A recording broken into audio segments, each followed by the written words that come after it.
Look how clean that looks. I wish I could just run the bare metal. That's gangster. And we got parts.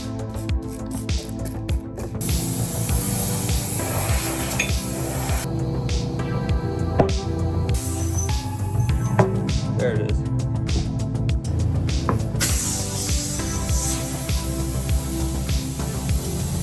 Y'all, we just got the email.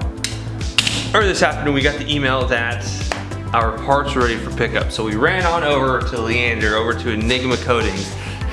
We picked up the parts, let's get them. All right, so what we got here, we're gonna unwrap everything and that way y'all can see it, because we have beautiful sunlight right now, so we're gonna end up showing everything off in the sun. But we have the fork blowers, we have the dust caps, which even in the cellophane, it looks dope. Although I don't think it's entirely fully paint matched, but it's gonna be close, hopefully. But it's gonna be neat. We have our Lindell rotors. These are the mounting plates. I think that's what they're called, mounting plates, discs, whatever, mounting plates that we're gonna be doing super wrap. This is the raw, pretty much whatever it is, the metal it is. And we also have our belt pulley. We have wheels, dude. Damn. So these are raw metal. These again are also gonna be super wrapped. Although I'm curious if we're gonna be adding a clear coat here along, because it may still see some humidity, some water, even though it has the tire wrapped around it. But just as a safety precaution, we may do that. Haven't fully figured it out. We're gonna be checking out forums. Dinner is ready. That's a real good thing too.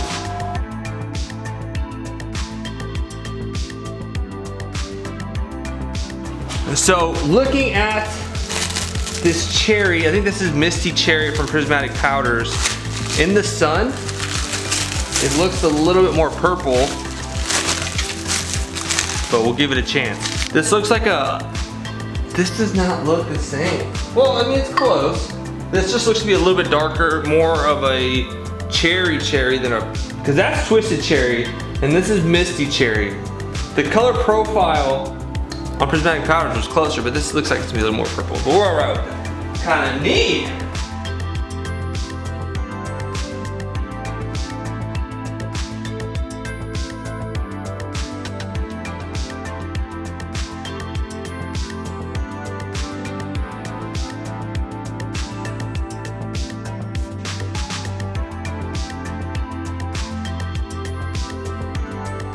The next thing that we will be doing is repiecing our Lindell rotors with the rotor plates, but the only thing is we're not going to be using our gold rotors. Lindell was kind enough to hook us up with an old set of brake rotors that we're going to be placing onto our rotor plates, and that way we can spray the super wrap onto it as it would be together. That way there's no super wrap that gets underneath anywhere that could cause an issue with cohesion, and that way it doesn't cause any type of failure, whether it be the ring or overall fitment. That way it's as good as it can be. And once we have everything with the super wrap, we can go ahead and remove it, and then we can just go ahead and apply our gold rotors back onto these.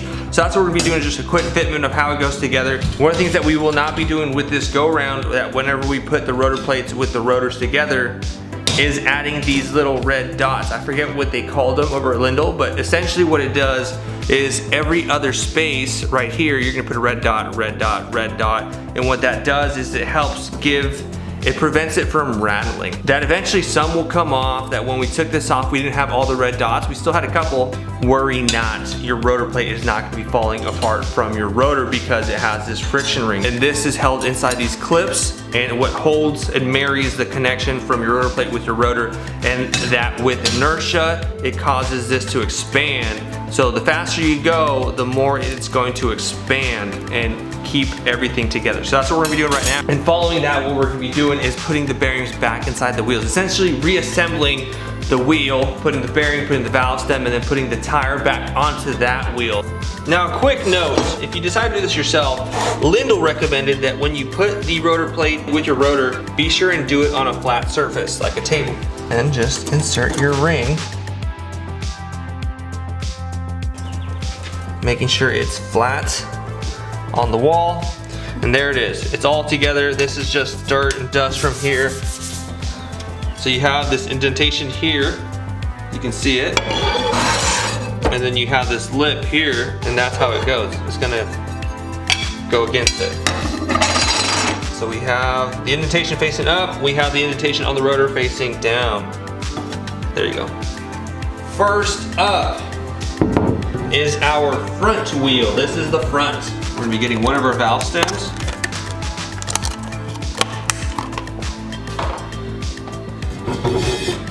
And we're gonna be inserting it there.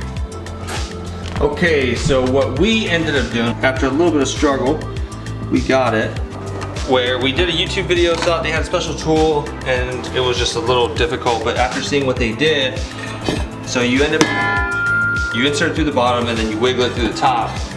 And it's hard to get through the lip. Here's all the WD-40 that we used that leaked everywhere.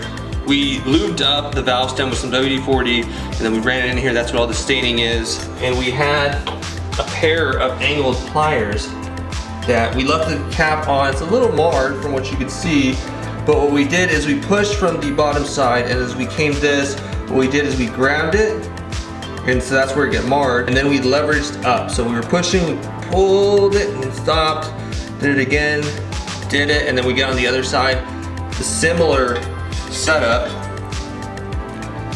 got it, pulled it, and then now it's through. And then you have a little ledge that it sits on to prevent it from getting back into the tire. I just like using the tire as a ledge to work with. You don't need to do it. I think the hardest part of this is filming, because I want to just continue and go, go, go. Get the other valve stem. But I'm trying to think of ways to show what we're doing. I could have left it here on the stool, but I said, you know what? Let's get a better angle.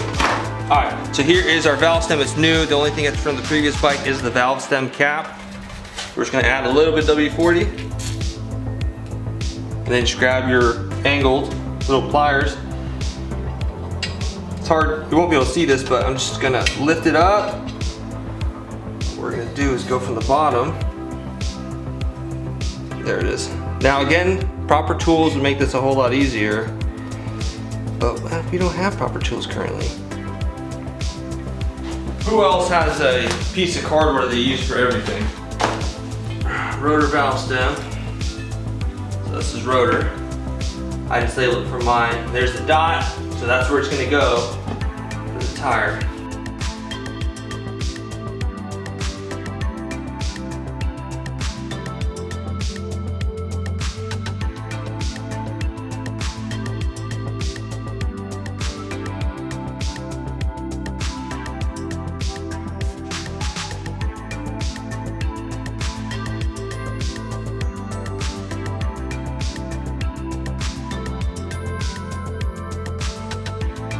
We were having trouble with the rear wheel, with it being a wider tire. It was hard to get that last lip. A little bit frustrated. I was like, oh, come on, man, come on. I just couldn't get it. I said, you know what, let's take a break, let's step away.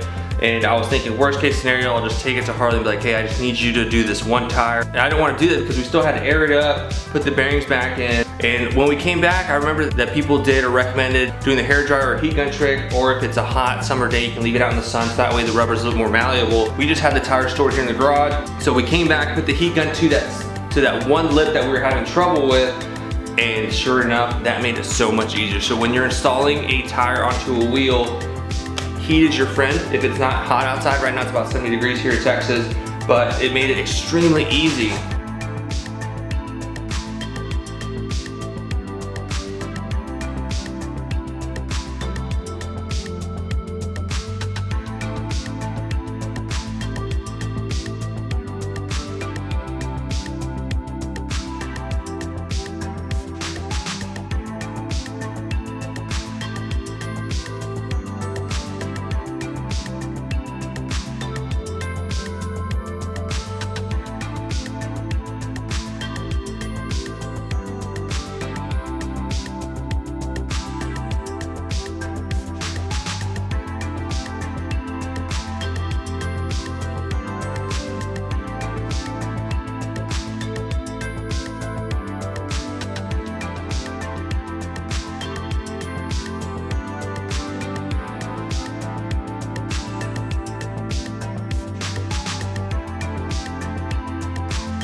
update as to what is happening. The series might have gotten a little bit discombobulated at this point, a little mixed up, but pretty much what we're doing is we're not wanting this to really get dragged out. If you haven't seen any of the previous videos, be sure to check it out. What we're doing is what we're calling the FXLR Rebuild. Because FXLR Rebuild, oh, that's in one word. To FXLR Ron Burgundy, that is the name of my bike because it is a Twisted Cherry or a Burgundy. So we're trying to keep it classy, San Diego. And it's not a major revamp. It's not even really a rebuild per se, but it just sounded catchy, it sounded cool, and it's a little bit of a change. We added some color to the fork lowers, and we're gonna be adding color to the wheels and to the rotor plates, which hold the Lindell brake rotors. We also swapped out a couple of smaller items. We relocated our gauges, which are now here. It looks cherry, it looks super sweet. I'm really excited to run it like that. We have the new exhaust from Trask Performance.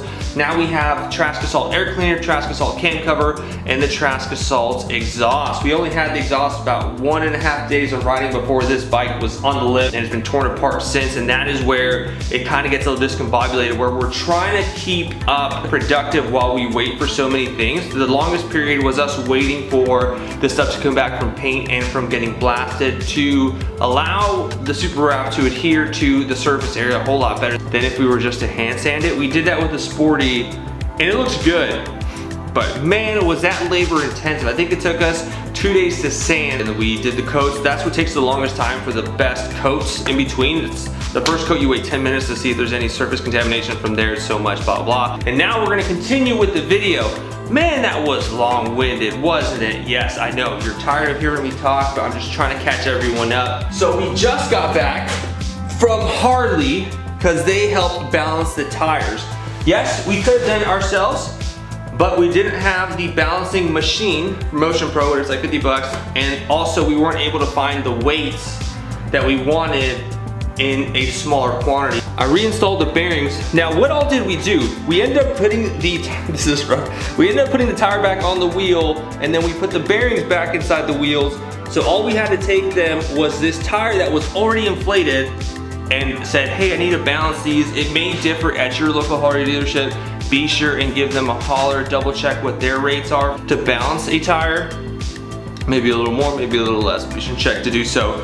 This was the first for us to fully dismount a tire and wheel, disassemble it, put it back together. The thing that kind of had me curious was resetting the bead. We put soap all around the tire when we were at the QT because it's free air. Shout out to QTs.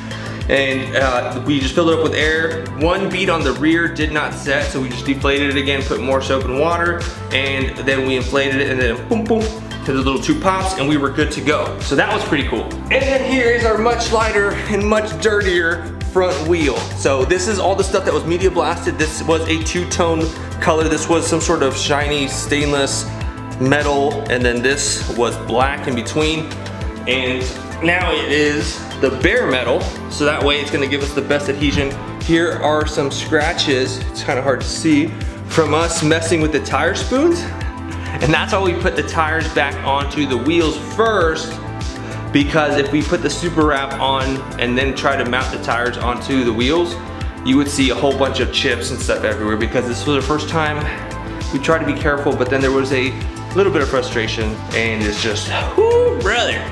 But we got it. A little bit of sense of pride in that. There definitely is a much easier way, like taking it to your local shop or getting a tire machine that you don't have to battle with tire spoons, but gets the job done, save yourself some money. And then all this is the soap, water, dirt that was on our hands, oil, brake cleaner, and a bunch of other stuff that we are gonna be cleaning before we put the super wrap on. We're gonna be putting painter's tape here around the lip and covering that for the bearing, so that way that doesn't get sprayed or wet or dirty. But that will be at a later time, because with super wrap, it is recommended to not spray super wrap in 60% humidity or more.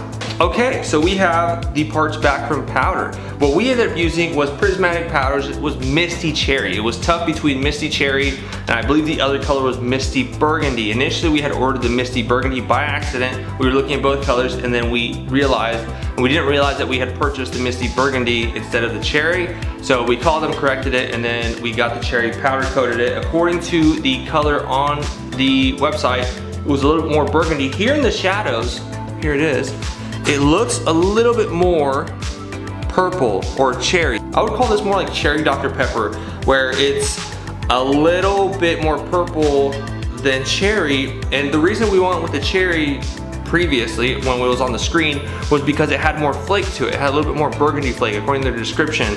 But I would say this is more purple when compared to the lowrider. Although in the sun it does look a little bit more burgundy, a little bit more brown, which may be the flakes that are really shining out. But the initial color that you see, it looks a little bit purple. Let's see if we can get a little, there it is. But it is pretty sweet nonetheless, because it's gonna give the Lolo a little bit more of a custom look, that we have some color added to it. Here is the belt pulley. We just went with a gloss black for it, nothing special about it. You have untouched metal here where the belt sits, and then where the bolts come on, mounts to the wheel. And a quick shout out to Lindell Brakes. Where do you want me to talk? Where do you want my microphone? Sound good? No, I'm just kidding, guys. There's no one here with me. All right, so we moved on over to our table set, which is right here. You can't see it, kind of right there, boom. And what we're gonna be doing is putting our forks back together. And some of the items that you're gonna need is James gasket kit. This is gonna come with most of the items that you might need. A fork seal driver, drive into your forks. This one's from Tracker Die, straightforward, drive it in there. Fork oil, obviously, Connor.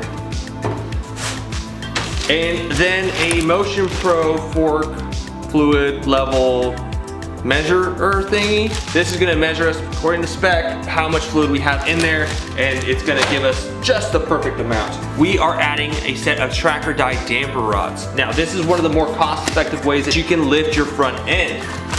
And all it is you have your damper rod, very similar to the stock one, but it is 2 inches longer in length. The stock one's somewhere about here, and it's gonna give you lift in the front end. Could go with 2-inch plus fork tube. Here are the old damper rods. This is actually not here. This is a spacer that goes on top, and then you have your spring, which sits, and then your damper rod, and then a spacer, and then your damper rod screw at the bottom, or fork lower screw. And so this spring is gonna go on the new damper rod. All this is gonna fit to the new one, as well as this bushing that is right here. You simply just take it off, put it on, and you're set to go.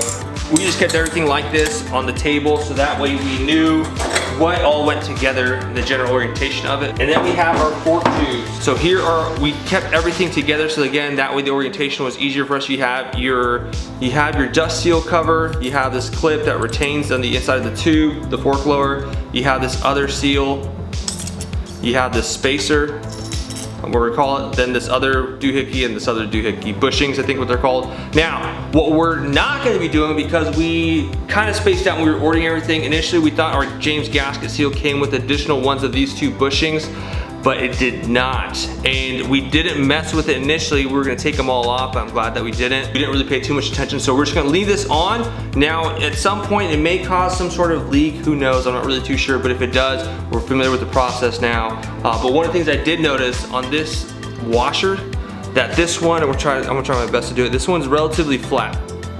And the other one, I think was the one that we messed up where we're trying to rip everything out before we lifted this dust seal. Move everything apart. There goes that one. This one is bent with the face of it downward.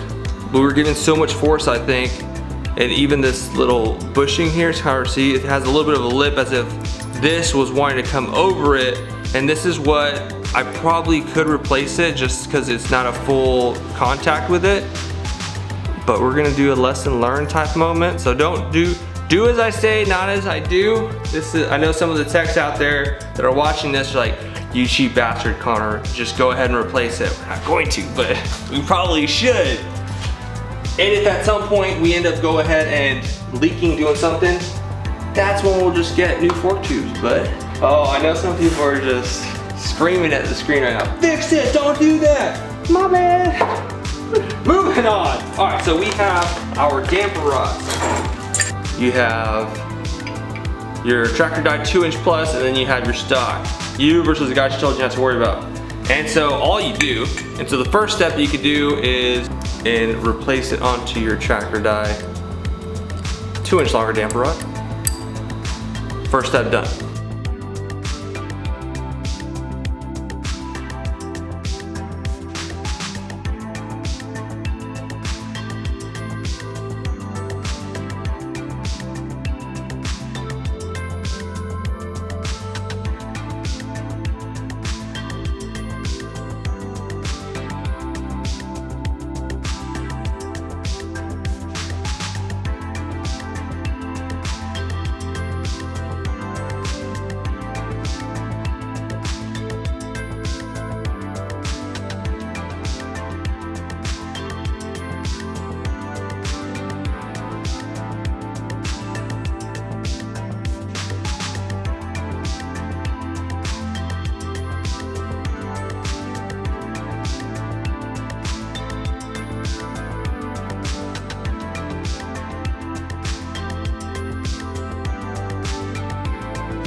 went ahead and got the dust caps on. The hardest part was, since they were powder coated on the top of the slider and on the inside of the dust cap, it was a little bit more material than it was initially when we took them off. So getting a good seal for it to go down was a little difficult.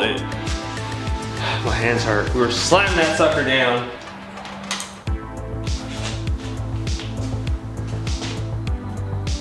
Starting to come together, dude. Look at that. It's hard to see now.